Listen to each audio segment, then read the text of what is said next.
then the next speaker was sort of introduced implicitly in the last talk, but we're going to see where these gradient flows sort of come into practice now that somewhat Zheyang's been doing, and which I'm personally quite interested in. So please, Zheyang.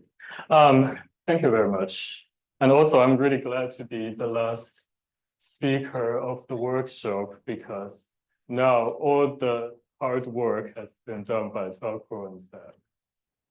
And this talk, it's going to be extremely simple. We have a paper that has the same title, Prediction-Centric Uncertainty Quantification via MMD. And these are the authors. Well, I was being very lazy. So everything is going to surround a really simple example. What we're mostly trying to address is that in a non-statistical setting, people often have this kind of really complex deterministic models that are like kind of handcrafted by an expert.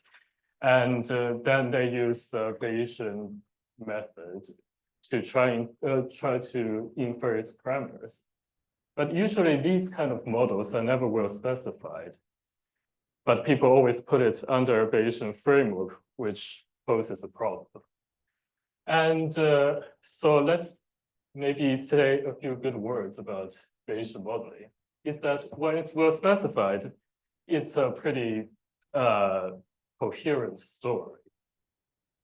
We could see the Bayesian posterior either as like a consequence of the Bayes rule, or as like the minimizer of an optimization problem, which I'm sure has been mentioned sometime earlier in the workshop. And we also know that if we have a well-specified setting, in that we have some kind of parameter theta star that generates the data, then as the number of your observation grows, you would be able to use your Bayesian posterior to identify what the theta star is. And well, here is an example that's just a two-dimensional example that we have a logical model and we would like to identify its parameters. And in a well-specified setting, as the number of observation goes up, we manage to identify the parameters. But this never happened because it's always, in most of the Bayesian modeling setting, especially when we're considering like a somewhat low-dimensional deterministic model, it's often misspecified.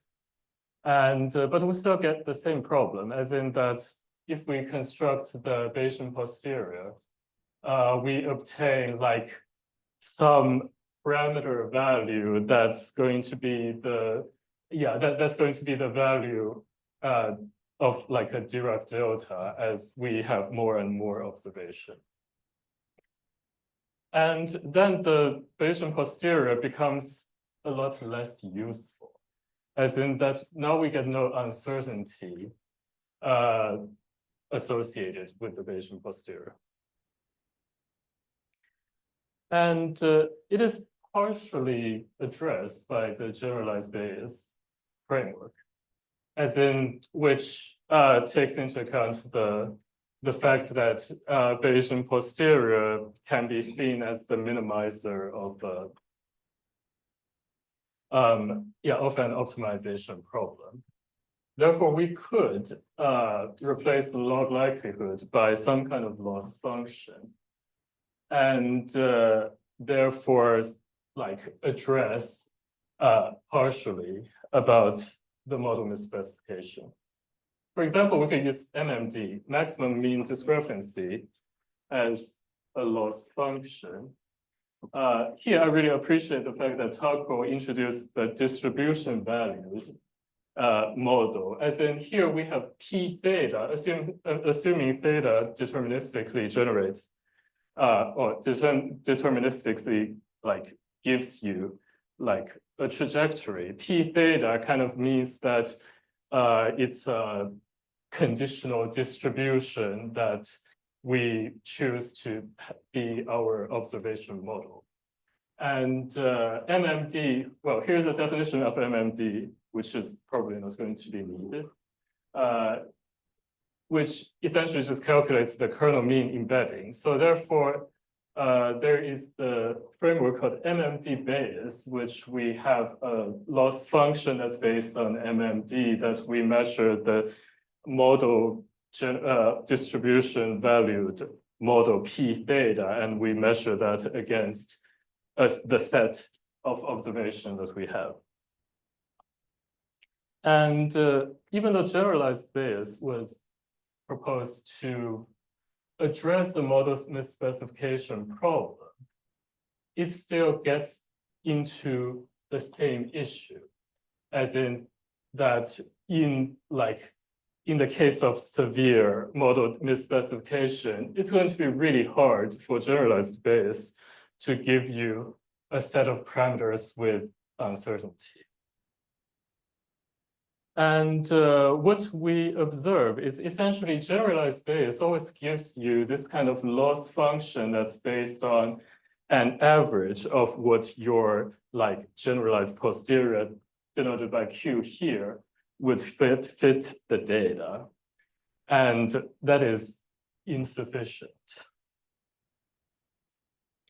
What we see conceptually is that if we are working under a probabilistic model framework, we kind of always, and if we have a generalized posterior, we kind of always will be interested in marginalizing them and generating a prediction.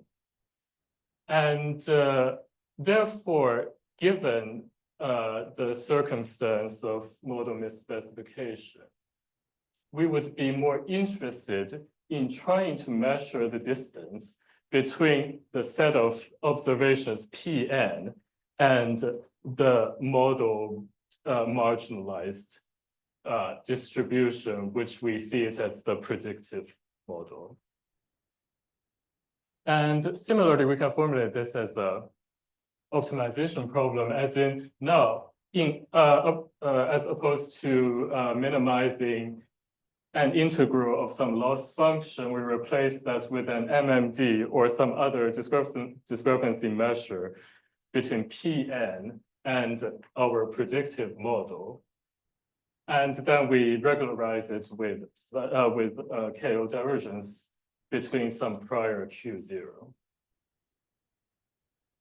What we have illustrated is that because MMD involves a kernel function, when the kernel function is bounded, the above optimization problem has a unique minimizer. And therefore there is this, this now double generalized notion of the posterior distribution that can be identified as the minimizer of this optimization problem.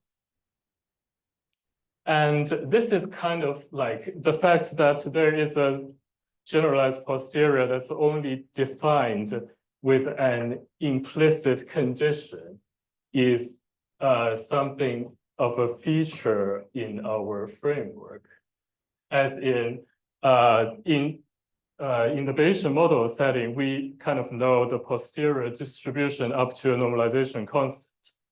And in the generalized Bayes model, we can look at the optimization problem differentiated with respect to Q and also obtain an unnormalized or obtain the form of a distribution that we know up to a constant.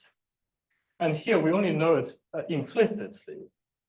And also we can see that when we have a well-specified model, then we have no reason for the predictive model to be anything other than a Dirac delta of the data generating distribution itself. And well, now we know all about what Wasserstein gradient flow is. But how we try to sample from the minimizer of that optimization problem is to view what's inside the optimization objective as the Wasserstein functional that we could differentiate to obtain the optimization. And in fact, the exact form of the Wasserstein gradient flow is kind of already done for us in the sense that it consists of the MMD, which people have already proposed how to do MMD gradient flow, and the KO divergence, which corresponds to the Langevin diffusion. So the result that we obtain is essentially, I mean, the lambda grad log Q0. And these parts are just part of a Langevin diffusion. And the first part is the MMD gradient descent, which rely on an estimate of the marginal distribution of theta t at time t, which kind of means that we need more than one particle to actually approximate the first term. And the Wasserstein gradient flow of this form is often known as propagation of the propagation of chaos, in the sense that we have to have multiple instances of the particle samples at each time t, and then we vary them all by the same time. And in the paper, we kind of, noted that perhaps it's an open problem whether or not we could discretize the set of, essentially discretize QT with particle samples.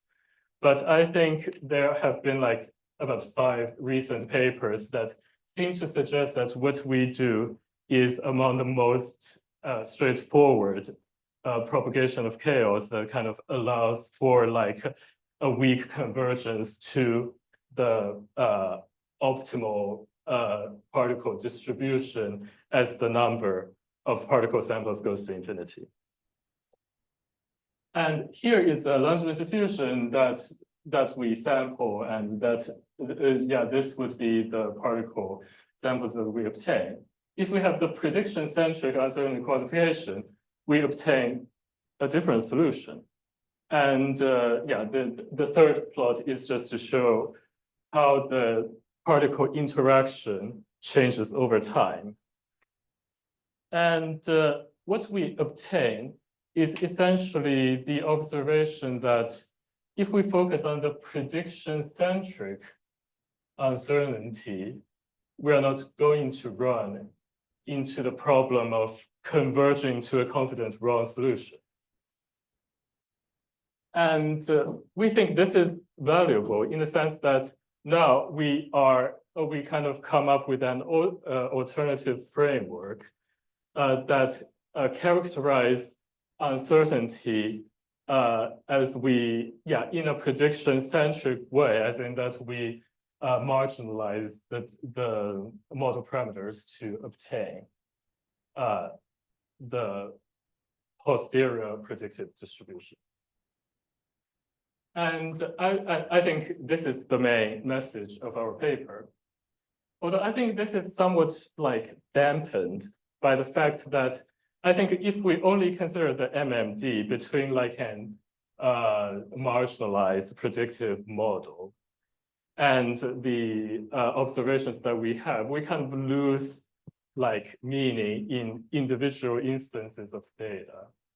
As in that if we want to approximate like a student t distribution with a mixture of Gaussians, that can be done in several different ways, but that no longer makes the Gaussian's mean and variance parameter meaningful. And this is the main message of our paper and also the end of the presentation.